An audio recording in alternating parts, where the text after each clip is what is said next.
Okay, so just once again, assessment portal, just went through all these slides right here.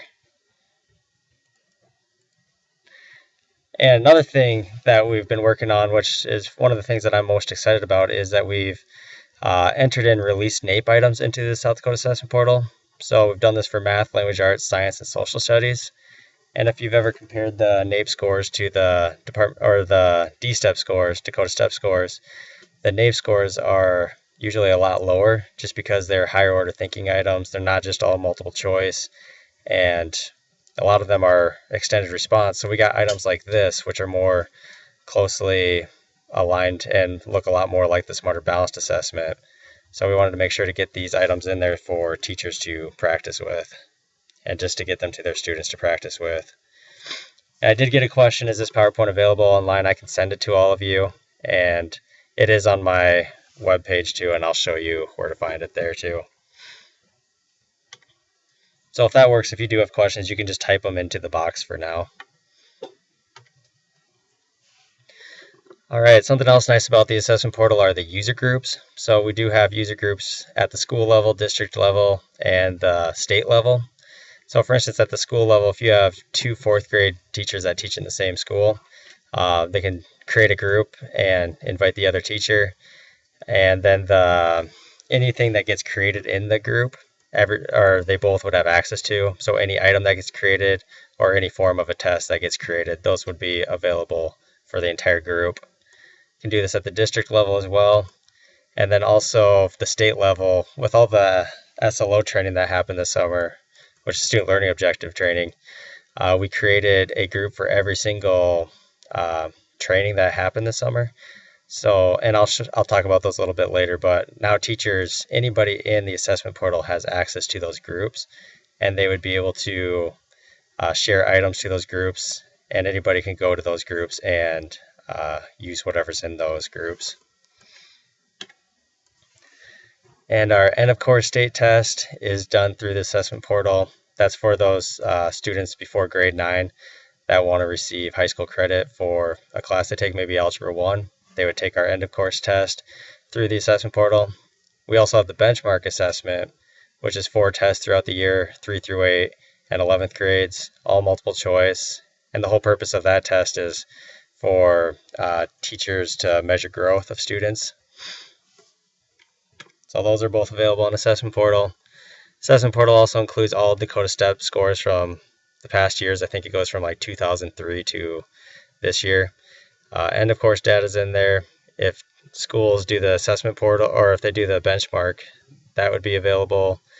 And then also any test that a teacher creates, the data is found in assessment portal as well. And I'll show you what those reports look like. And districts, they can create their own tests and items. And I'll talk about a little bit later about a district who's doing this and give you more information about that. And what's nice about the assessment portal is that it grades all the multiple choice and the extended response items, or not extended response, sorry. So it grades multiple choice and technology enhanced items. And then it'll give the students a score once they're finished taking their test. And just to let you know, all extended response items, the teacher will need to score those just because it might be like an essay or a short response. The program doesn't have the capability to grade those. And what's nice for the teacher, once the student gets done taking the test, about 10 minutes later, the teacher can go in and see how the student did. And the data is awesome. You get standard specific data, you get data for each individual item, you can see data on every individual standard, how the students did. And I'll show you examples of the data coming up as well. So I guess I'll ask at this time, are there any questions?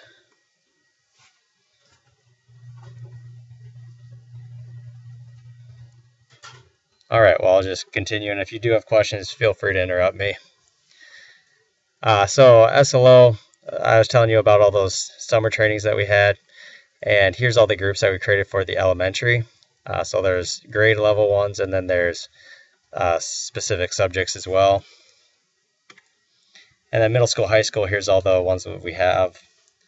And we haven't got teachers to use the groups too much yet. So our whole goal right now is to get teachers to feel comfortable with sharing their items into these groups and their forms into these groups, just so it gets the groups growing, just so it becomes something that teachers can work collaboratively on, working together.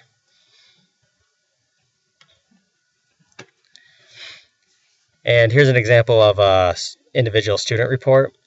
So you'll notice on the left side gives all the standards, and I know these are aligned to this is the old math state standards, just because this is end of course and the test we used last year was aligned to the state standards, and it'll be aligned to the Common Core standards after this year. But you'll at least see what it looks like. On the left side it gives the standards, on the right side it tells how the student scored. So it gives their raw score, their max score, percent correct, and then on the right is a customizable threshold. So what teachers can do is they can customize that. So if students scored above 80%, let's say, it would give them a green check for the standard. If they scored below 80, let's say 79, then it would give them the red X. And teachers are able to customize what that percent is for each standard.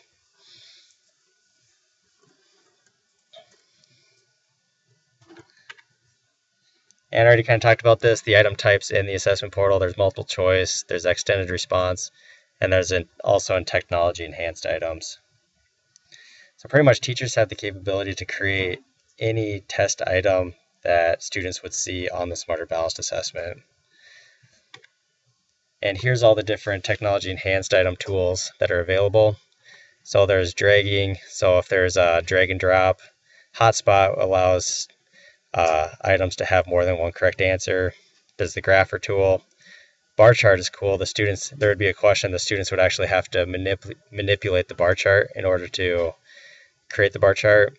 Rearranging, matching, selectable text, there's a lot of that on the Smarter Balanced Assessment. And then the number lines.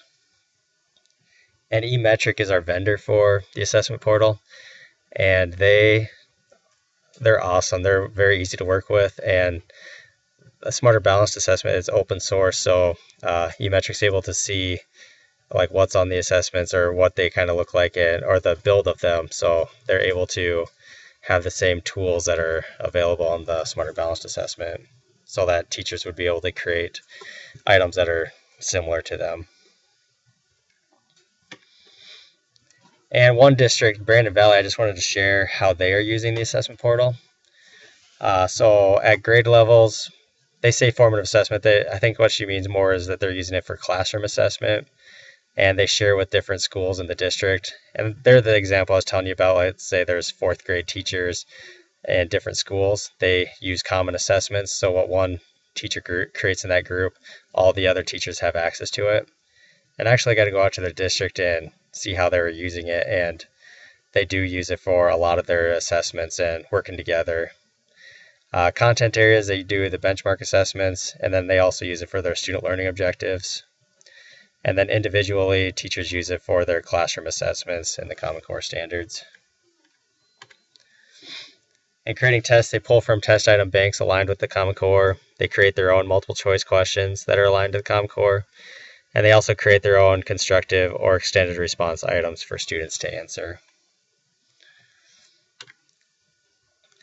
And I had a 6th grade science teacher from Brandon talk to the list of curriculum directors, and she just shared how she was using it.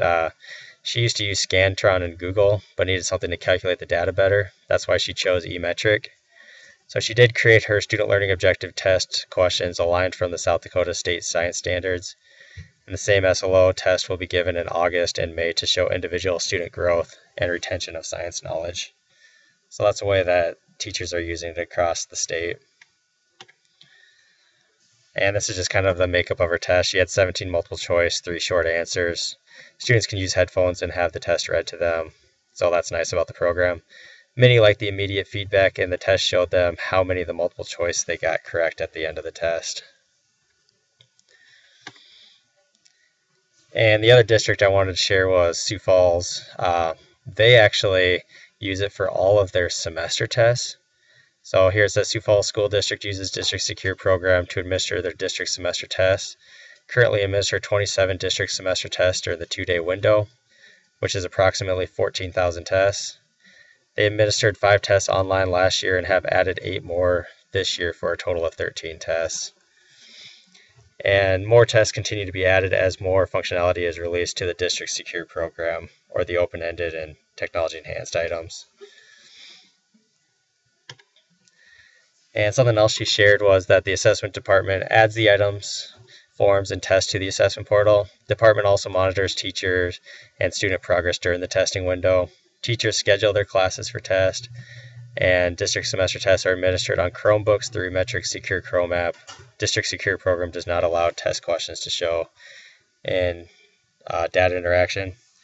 So as you see, Sioux Falls, they use it for all of their semester testing, especially Algebra 1. That's the biggest one they use it for, or any other math classes, I guess. But as you see, it works great with Chromebooks, and it also works really well with iPads. I know Brandon Valley, they tested their students on iPads, and they had pretty much no issues. On both iPads and Chromebooks, teachers are able to administer secure tests. So that's kind of an overview of Assessment Portal. Are there any questions at this time?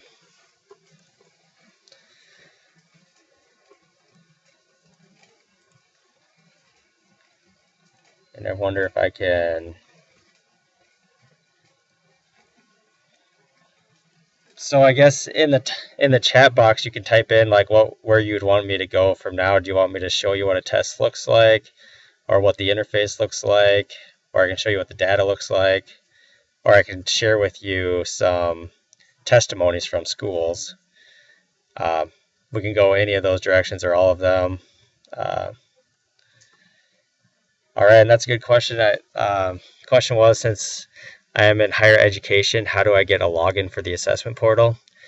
And to the actual assessment portal, I haven't figured out a way to get higher ed access, but all of you should have received an email from eMetric support to the training site, which is mirrored image of the regular site. So it has all of the items, or most of the items in there. The new science and social studies ones aren't in there yet, but we update that one yearly. But all the new math ones and the language arts ones are in there.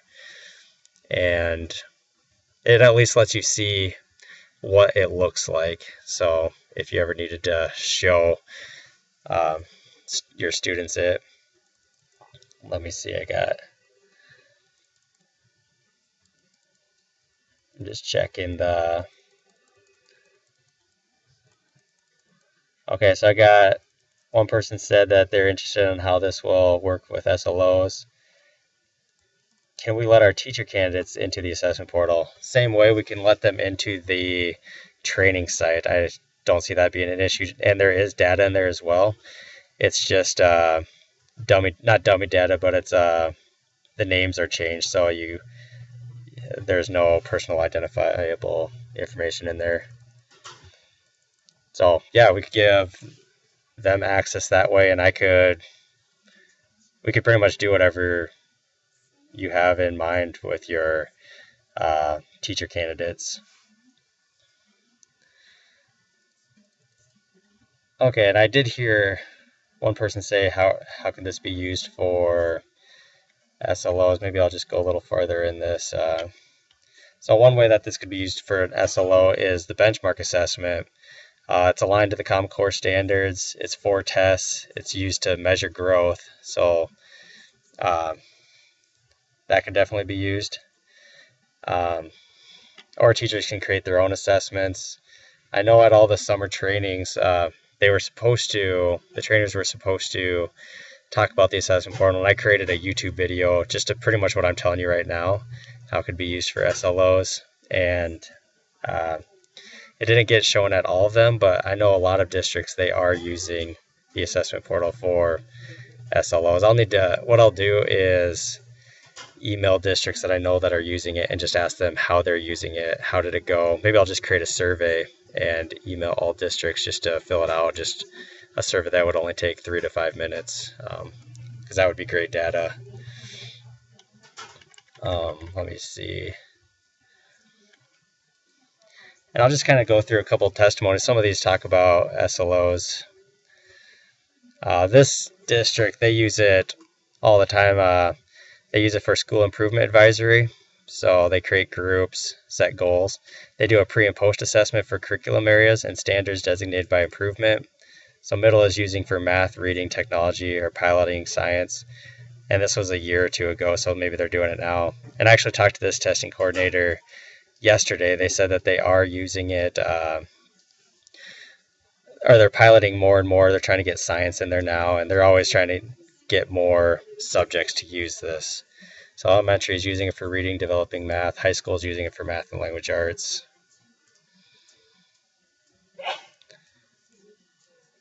That one. So here's another curriculum director. High school sets 2 academic goals. We're using Assessment Portal to help us establish a baseline. So that's a big way that Assessment Portal is being used in the student learning objective process, is setting baselines so teachers know where their students are starting. All students take pre-test, and all teachers will develop lessons which target those standards. In the spring, we'll post-test, hopefully see growth.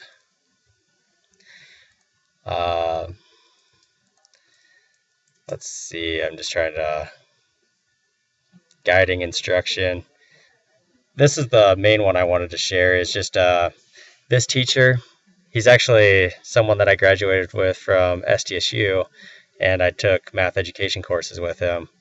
But he stated that he recently started using the assessment portal for some assessments in Intro to Algebra and Algebra 1 classes. He liked the variety of questions that require the students to use higher order thinking. He liked the instant feedback. And he thought with the new Smarter Balanced assessment, it was crucial to introduce students to online testing. Assessment Portal let him do that. After the first online test, many students were frustrated, and they actually asked the teacher for paper pencil tests.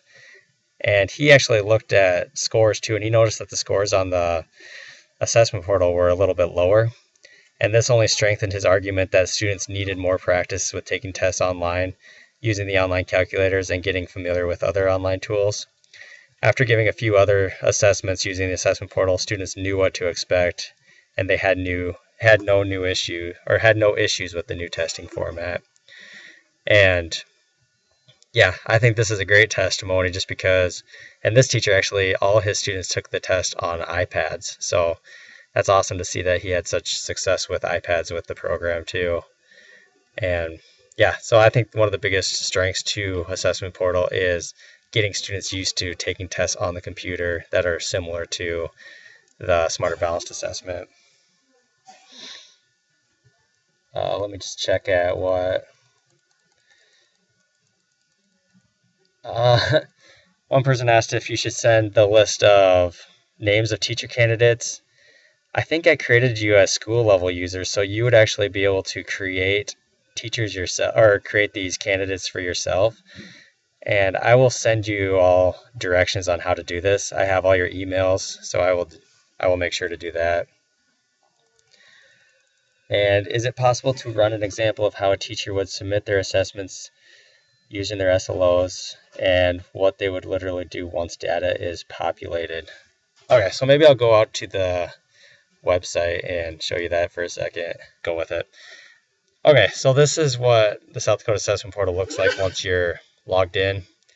And this is the real site, and I will also be going into the training site, just going back and forth. So I'll just show you. So if I was a candidate teacher, or if I was one of you, I would type in my username and my password. All right, are you all able to see my screen?